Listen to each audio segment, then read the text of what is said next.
Hey podcast, just before we get you to this episode, I wanted to invite you to join us at pageantlaunch.com. We are starting the world's first dedicated pageant review site, and we want you to join our launch team. All you need to do is put in your email address. It's completely free.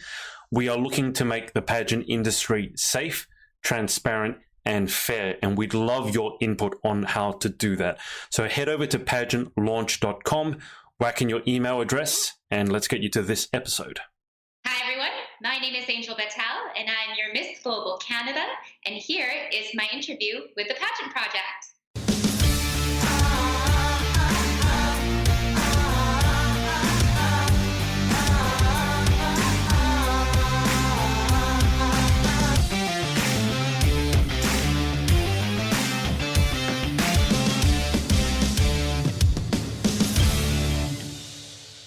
Hey everyone, it's Adrian from the Pageant Project, and I am here with Angel Bhathal, actually Dr. Angel Bhathal, who is Miss Global Canada 2019. Angel, welcome to the show. Well, Dr. Bhathal, welcome to the show.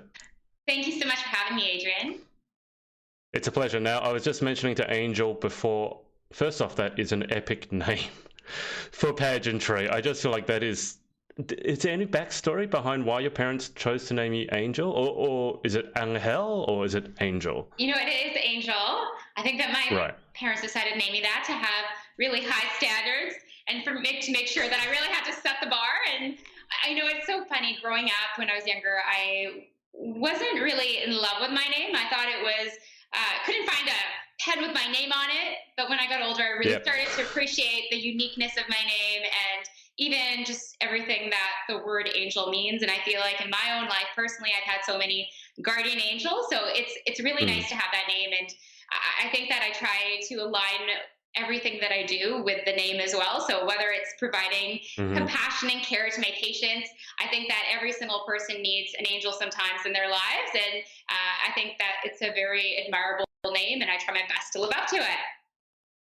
Can you give us a backstory as to your culture and your parents? Because if I read correctly, you're living in Canada at the moment, but you're not from Canada originally. So can you give us a background as to your family roots? Sure, absolutely. So I was born and raised in Canada. However, both my parents were born and raised in India, and they immigrated to Canada to provide an opportunity, education, and a life just filled with so much more than just the basics of surviving, but really to embrace every single opportunity. As a Canadian woman, I have been very lucky in terms of pursuing my education, pursuing my career, pursuing leadership roles, and I'm so fortunate for everything, all the sacrifices that my parents made in order to provide myself and my sister with all the opportunities that we have.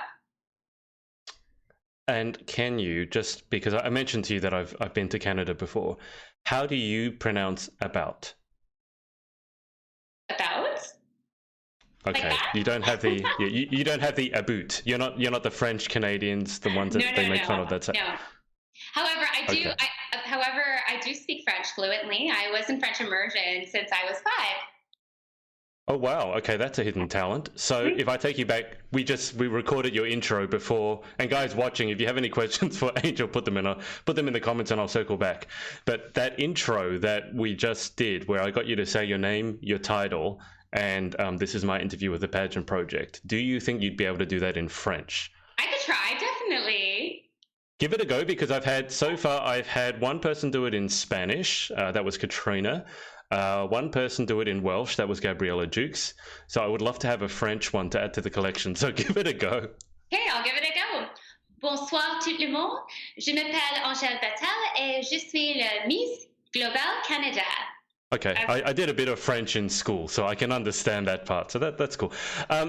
Angel, give us a background as to your pageant, like how you got involved in pageantry to begin with, and your pageant experience so far. Yeah, definitely. So I got involved in pageantry probably 18 years ago when I was still a teenager, and it's just something that I thought that I would have fun with, but growing up and growing older, I started to really recognize it as so much more than that. Really an opportunity to be self-reflective, to really dedicate yourself to personal and professional improvement in so many different areas. I have competed in several of Canada's Grand Slam pageants and have placed in Miss Universe Canada, Miss World Canada, and Miss Earth Canada. I am now, yeah, I've met so many amazing, incredible, well-rounded women through these competitions. And it definitely, pageantry has a very near and dear spot in my heart. And although in those divisions, I actually competed in all those pageant systems in my last years, I did age out because I didn't come and join and do those pageants until probably my final year of age. And so I also did the Galaxy International system as well, and I was second runner-up international for that. And so this is kind of near the end of my pageant career, and I just, global has so many different aspects that really resonate with who I am today as a woman and the places that I'm in my life. And I love the diversity that Miss Global represents. And so it just was very fitting for me to do Miss Global at this stage right now in my pageantry career. Now, you are not the first Canadian. You're the first doctor, but you're not the first Canadian that I've interviewed. I did interview Elizabeth Marnock, who was Teen Galaxy for Canada. But you did, so I want to get a little bit into the Canadian pageant scene, because I think it's really interesting to me.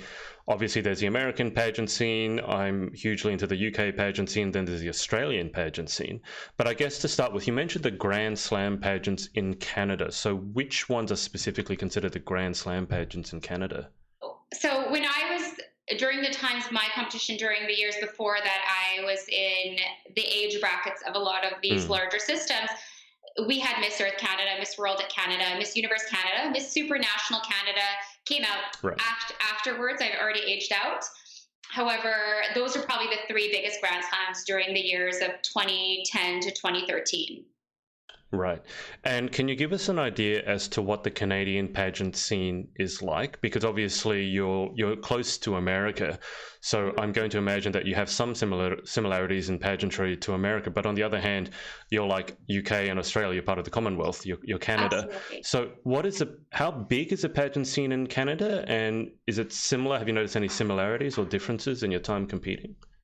Absolutely. So I think that with Canada, our systems are definitely, if you think about Canada, although geographically we are quite a large country, we actually are quite small in population. And so, I think that correlates with the aspect that our pageant systems, they are growing, but probably not as large as what the US has started off with. But we're definitely expanding. We're starting to see a lot more systems.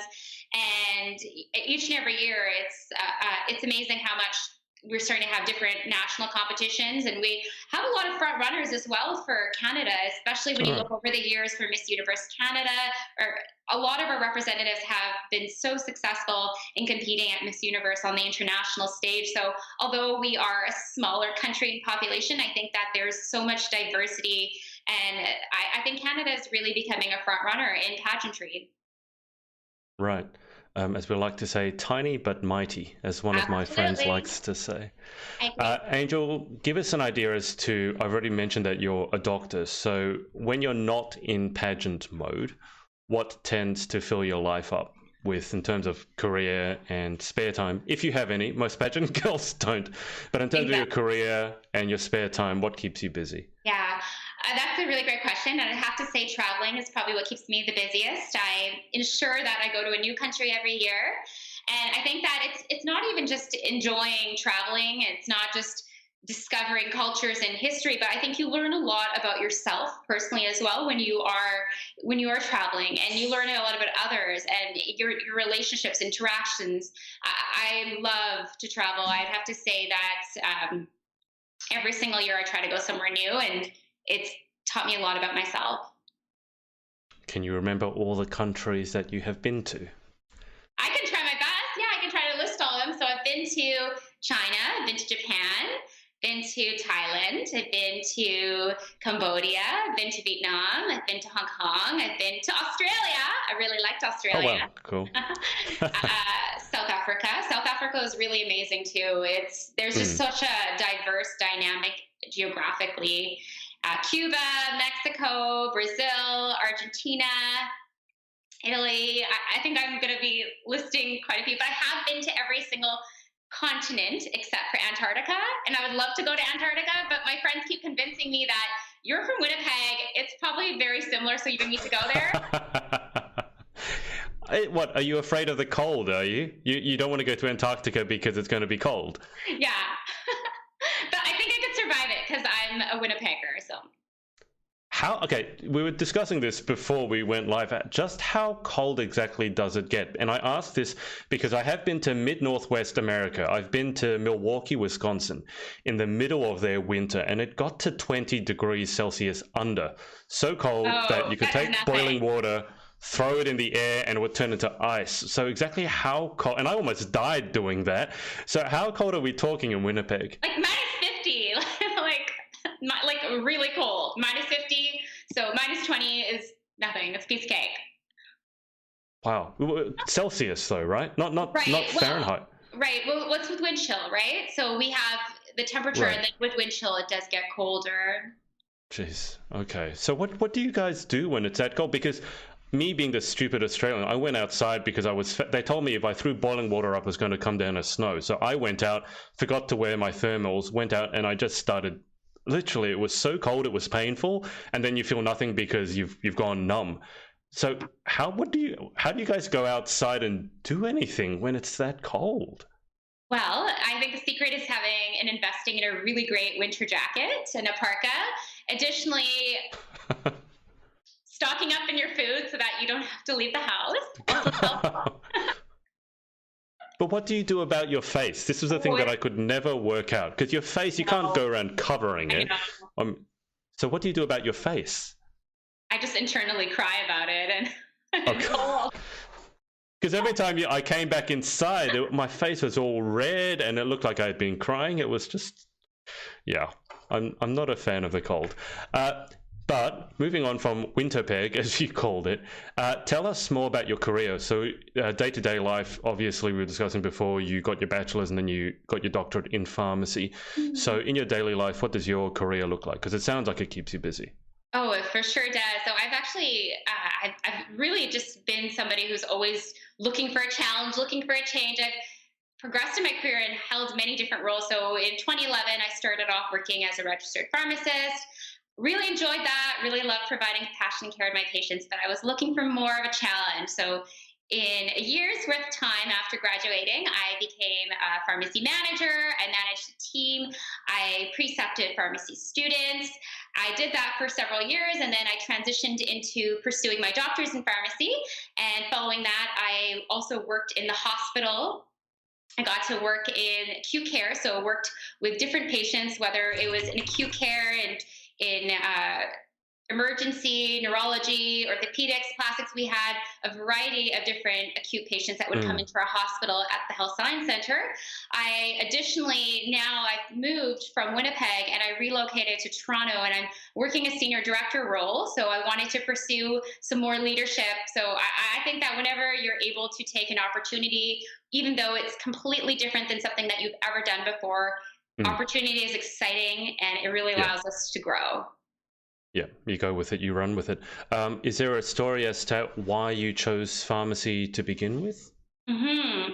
Being a caregiver for my grandmother, I really appreciated the aspect of being able to provide healthcare that was compassionate, individualized, and treated patients based on relationships versus just focusing on one core component. And having experiences with pharmacists as a young woman, I really appreciate how you could really make a difference, because as a pharmacist, you're really a frontline and you're accessible to patients. It's easy to walk into a pharmacy and to be able to talk to your pharmacist directly. And I really like that aspect of the career. And I find myself a people's person. I like to be around the public. I like to be in social settings because I think it's very valuable to build rapport with people and to build relationships. And so I thought that pharmacy really gave me the opportunity to do that. But in addition to that, I am a bit of a science geek as well. So I think the career is fitting. I'm just going to turn to the Facebook comments for a sec. Sandal Taylor has said, "Hello, beautiful. How are you?"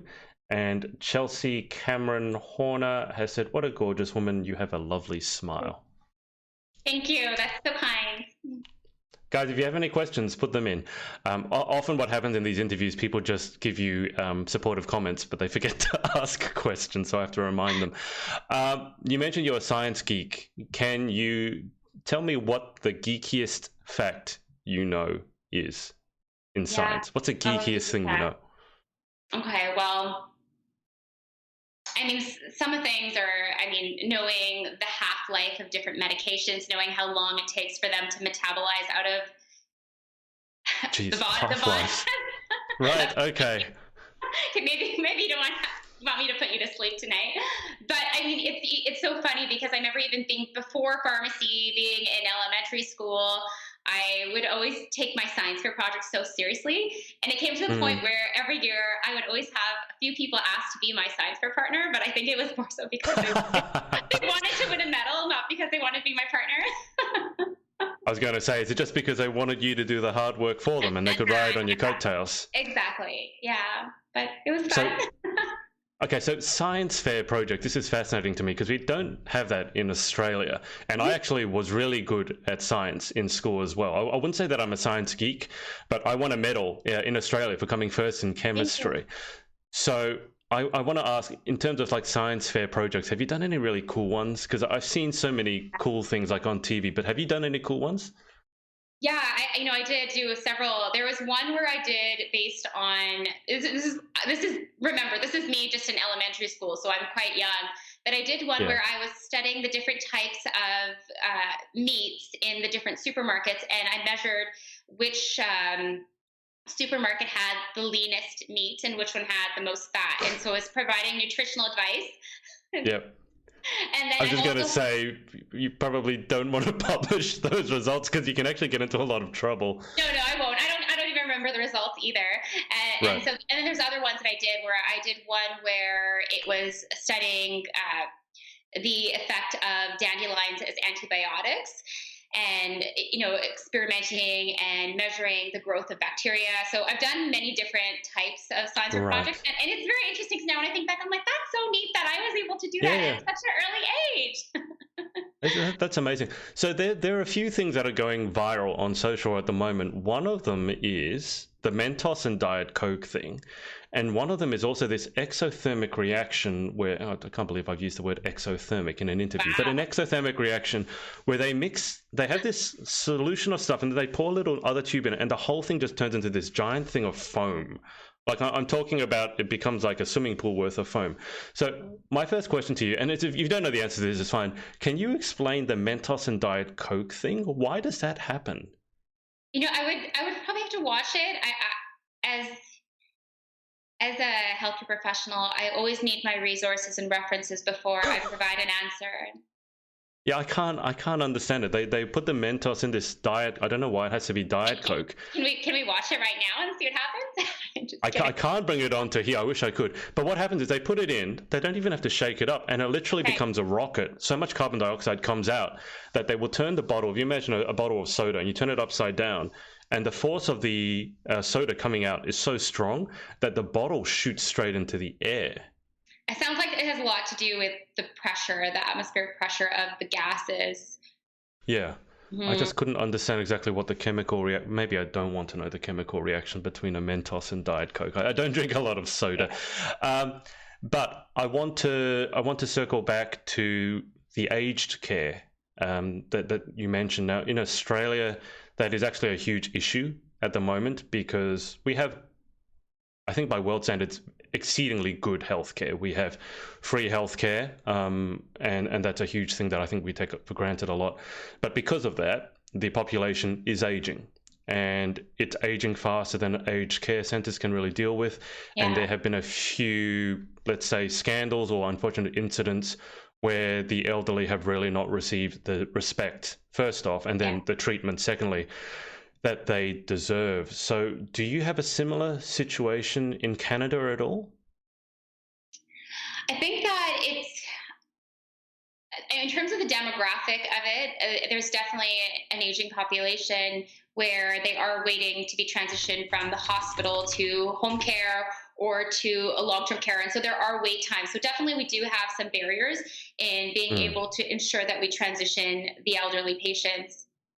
However, I think that our government is pretty involved in terms of ensuring that we do have resources. But I think with any society right now today, we are going to experience that shift in an aging population not having enough long-term care facilities, resources.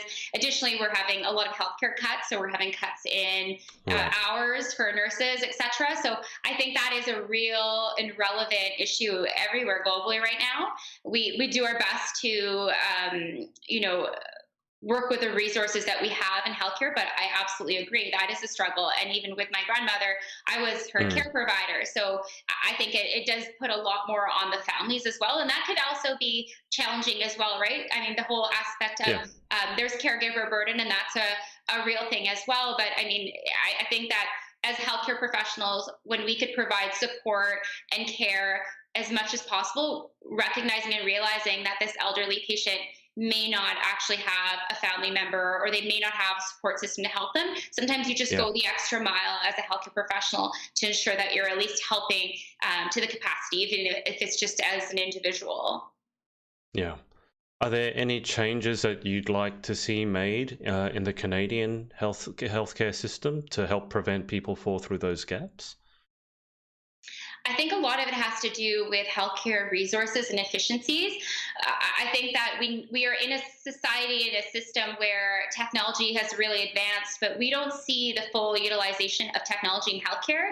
I think that if we were able to manage and put in more resources for technology in terms of completing administrative tasks, we would be able to really alleviate a lot of our financial resources from administrative tasks and maybe put them back into developing more resources, more facilities for this population.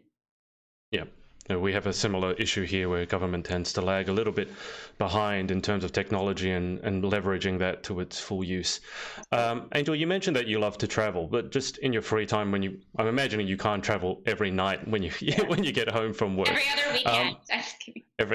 That's still not bad. I mean, at least you're closer to things than we are here in Australia. What sort of hobbies do you have? What do you do to de-stress? I love jazz music. I'm a huge foodie, so I love to try new restaurants. And I am a huge little event planner. I love to organize social events with my friends. I love to bring people together. Part of planning, I've really, really enjoyed it. It's so nice because being involved in pageantry, you also get to involve charitable and plan charity events and community events as well. So I think planning is definitely something I really enjoy, whether it's for any type of community or charity initiatives, planning social events with my friends, planning trips. I love to plan.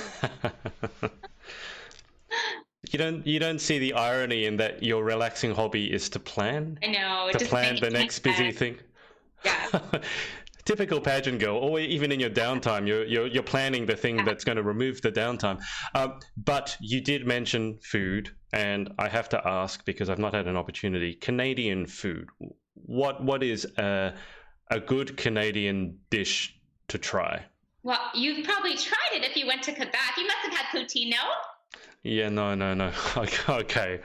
I don't know if you're a fan of poutine, but I'm going to have to say, look, poutine is French fries topped with, it's like cheese curds and gravy. And I'm not super healthy, but I'm relatively healthy. My girlfriend was Canadian and she was so excited to show it to me, and she brought out this soggy, cold mess of French fries and cheese curds and gravy, and I almost was sick.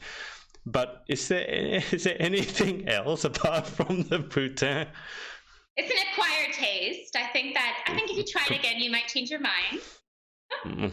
We'll see. Is there anything else that I can try that won't give me a heart attack? I'm trying to think. I mean, you've obviously heard of our maple syrup, right? Yes, super famous. Yeah. That I was told the best maple syrup comes in cans. Actually, I think her family had a maple syrup. I don't know if you guys call it a farm, but literally, where you tap it and then you can see the maple syrup coming out. But it sounds like if I am going to try this poutine, I'll have to look you up and get some cholesterol medication from you so I can have the poutine and not have a heart attack. We'll also incorporate some diet and exercise afterwards as well to balance it all out.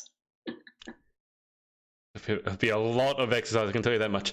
But in terms of you heading over for global, what are you most looking forward to? How's your prep going? I mean, just over a month out. You said it's on the 4th of January that you're leaving.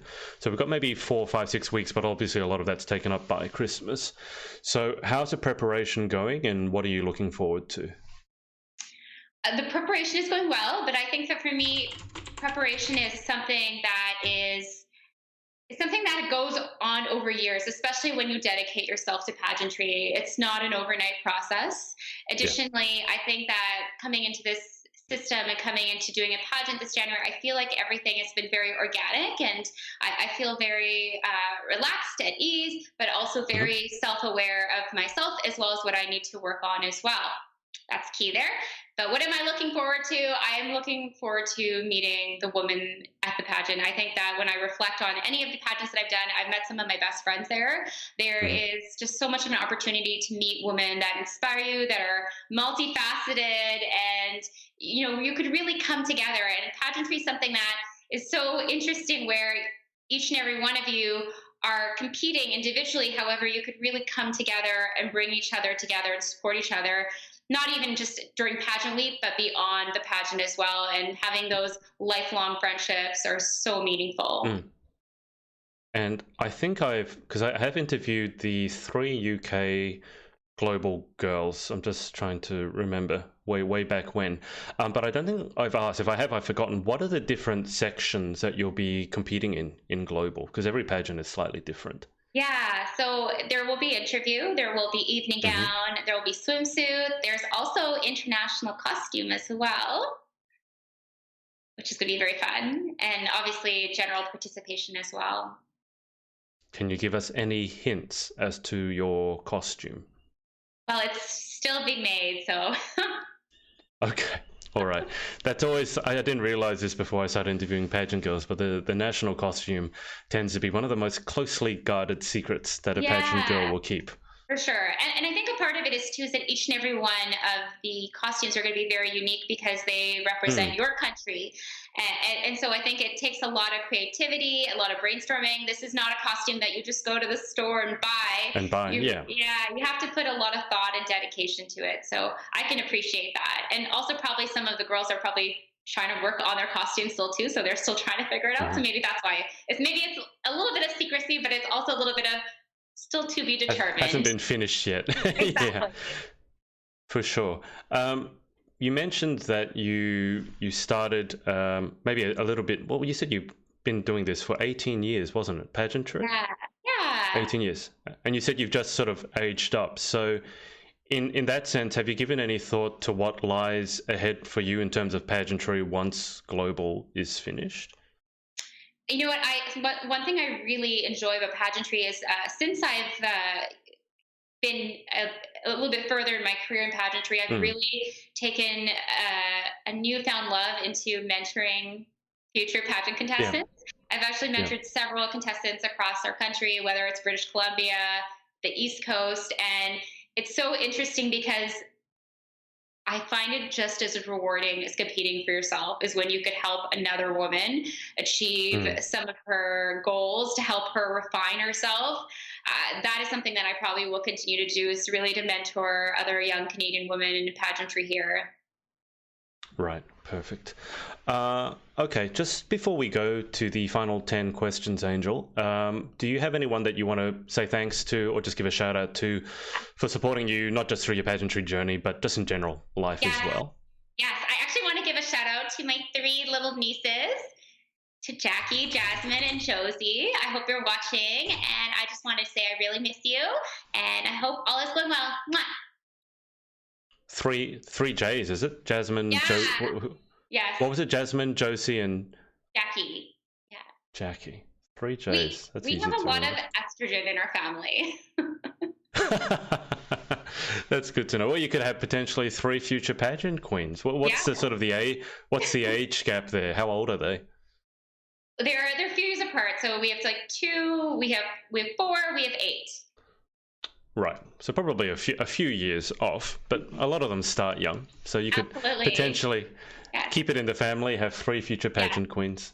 Be their little pageant coach. Okay, perfect. We are going to go to the final 10 questions. Are you familiar with them, or will this be a surprise? I have have watched some of your other interviews, so if they are the same, I might know some of them. But They will be the same. They are always the same. Okay. I don't think I will ever change them. I've done them so many times now. It's just because it gives an interesting point of comparison to see who comes up with the weirdest answers, the funniest answers, the most deep and meaningful answers. I think it gives a good insight into a person's personality. So the first question is, what is your favorite word? I would have to say my favorite word is absolutely. I don't know if you've heard me say it yet today, but it's something that is a word that really shows conviction. It shows that you're supportive, shows that you're enthusiastic, and I think that's very much like my personality. So I love to use the word absolutely.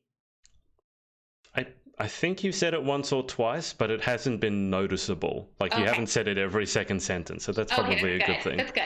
Just trying to. Okay. Question 2. What is your least favorite word? My least favorite word. Well, I mean, I think that there's a lot of words that you could not like at all. And I think it would be anything that's a discriminatory word, whether it's, a discriminatory word towards race, to gender, anything like that. I feel like those are always words that kind of, it always hits you hard in the heart. And it's being somebody who always wants to advocate for others. I really dislike hearing any type of word that's a form of discrimination. For sure. Okay, question 3. In life, what gets you excited or what turns you on? I would say traveling. That's an easy one. Yeah. Question 4. What turns you off? The cold. Coming from Canada, it's so ironic. Why don't you just move somewhere warmer? But I can understand you love Canada. Well, I was actually told that Toronto was warmer than Winnipeg, which it is a bit, but it's still not that warm. Maybe I need to move to Australia. Well, you mentioned that you've been to Australia. Whereabouts in Australia did you go? I went to Sydney. I also went to Brisbane, and I went to a small little town that was near the edge of the Great Barrier Reef. I can't remember what it was called, but I feel like it started with a number. No, it wasn't. It was like Cairns was up here, but it was right at the tip of the Great Barrier Reef. And that was actually in 2010, and that was the year of the flood. And I remember we actually ended up, getting stuck there, and it was really scary. And I was really devastating that year. There was so much flooding. Come to Australia, they said, where everything tries to kill you, literally. Does it ever get too hot for you? I mean, how hot are we talking about? Obviously, you hate the cold, but what's the ideal temperature for you? Oh, it's never too hot. No. Never too hot. I was going to say, because if you come back to Australia at the moment, we're having some exceedingly 40 degrees Celsius days. It's properly hot. Yeah, I remember being there, and I actually was at Fraser Island, and it was so hot, and it's so spread out, right? So you get the sun rays just hitting you so hard. I think I've never actually burnt and I've never blistered before, but that was the first time I ever experienced that in my life. It was at Fraser Island in Australia. Yeah.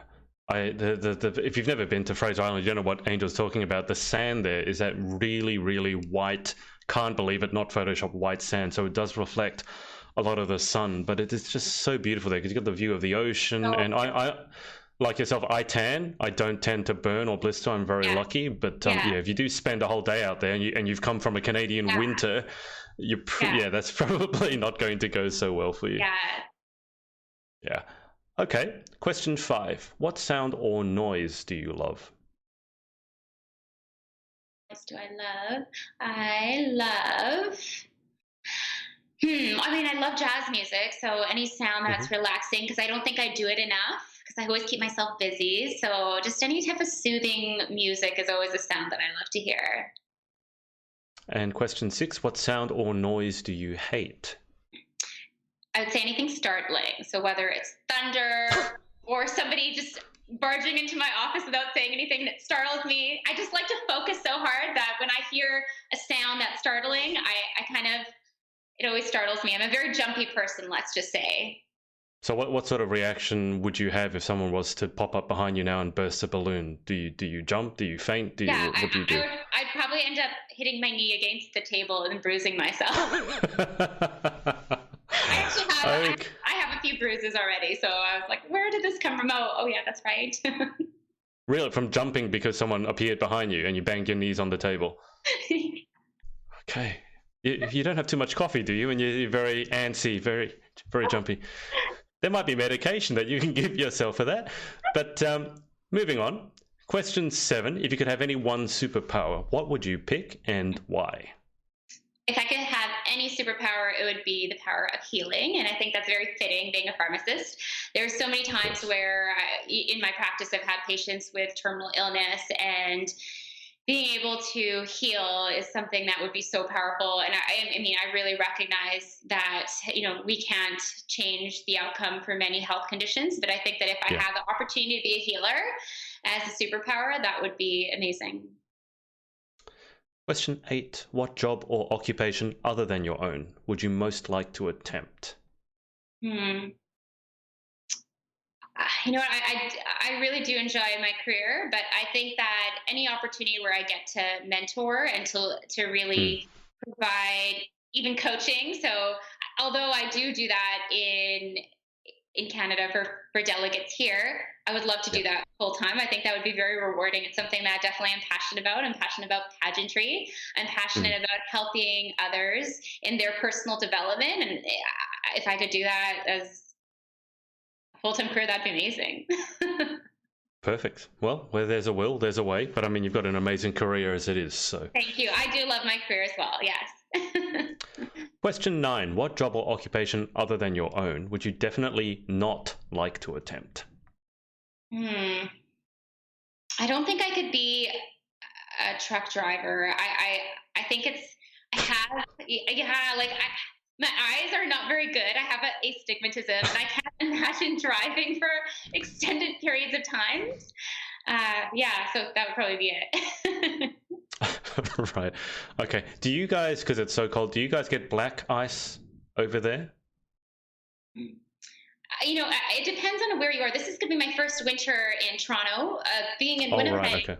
You get patches of snow that compact, and it gets pretty icy. But I don't think it's black. It's basically you could see the white layers of snow. So you can see it. But maybe I'll follow up after the end of the summer, after the end of the winter with you to let you know how my first Toronto winter was. Does it ever get icy enough? And again, this is because of my time in the mid-northwest. Does it ever get icy enough where when you go outside, you have to waddle around because otherwise you just go gliding down the street? Oh, yeah. Absolutely. Yes. I think. How do you handle that? I usually fall once a winter. It's kind of hard not to. I'm not sure that's called handling it, but I had Australian shoes and everyone's telling me you had the wrong shoes. I didn't realize until I was trying to walk down the street, maybe 50 feet to the cafe, and I realized I couldn't go anywhere without slipping. So I gradually just slid down the hill towards the cafe. So what do you do? Do you guys have specialized footwear for when it's icy out, or do you just not go out, or do you crawl around on, I don't know, do you ice skate down the street? All of the above. All of the above. I'll need to bring my ice skates next time. Okay, final question. If heaven exists, what would you like to hear God say when you arrive at the pearly gates? Where have you been, Angel? Just kidding. Just because my name is Angel. I was going to say, you have the perfect name to... Yeah. Was this a question, just a standard question, the last one? Yeah. Oh, yeah. Okay. It's actually one of the ones that a lot of people find harder to answer because they come up, they feel it's one of those questions that has to have a really deep and meaningful response. And if that's the way you choose to take it, that's fine. But it's one of the harder ones to answer. Yeah. Sorry, my answer was a little cheesy. No, I like the cheese. I love the cheese. Okay, I don't love poutine, but I do like the cheese. You like cheese, but you don't like poutine. Interesting. Yeah, well, there are certain things that are nice in separation. Doesn't mean that I want them all together. I mean, like I like a glass of red wine and maybe some cheese and mango and prawns, but I wouldn't want to have them like all together. I mean, you can't mix them. I guess, Angel, just before I let the audience go, in terms of, we've discussed your pageantry future and mentoring other young women, where do you see yourself maybe in 5-10 years' time, just in life in general? Very good question. I think in 5 to 10 years, I would like to expand in my career in leadership. Additionally, I would love to be able to continue to develop, not only personally, but even my own business. I would love to have an organization that's really dedicated to that mentorship that I was talking about earlier, and hope to have traveled to many, many more countries. And hopefully I'll be able to say I've been able to discover and to really explore 5 to 10 more countries in 5 to 10 years. Perfect. Which country is next on the list? I haven't been to Morocco yet. I'd love to go there. Let's see where else. Turkey would be amazing. Croatia. I told you I wanted to go to Antarctica, but I have a feeling that might be delayed. And let's see what else. I mean, I think that even going to Fiji or Sri Lanka, that would be amazing as well. There's so many places that I'd love to explore, but I think the battle is when you are older, it's hard to find time. Yeah, you have to make the time, as they say, if you want to make it happen. Otherwise, everything else keeps you too busy. Absolutely. Well, Angel, look, thank you for your time and best of luck over in Mexico in January. Thank you. Thank you so much, Adrian. It was a pleasure. Likewise. I'll keep you on the line for just a second, but thanks to everyone for watching. Oh, Maria Torres has said, hey, Angel. So, hi, Maria. Thanks to everyone for watching, and we will speak to you next time. What's up, guys? It's Adrian again. Hope you enjoyed this episode. Remember to head over to pageantlaunch.com, join our launch team for our review site. It's super important to all of us to make sure that the industry is safe, transparent, and fair. So head over to pageantlaunch.com, write in your email address, and we'll speak to you next time.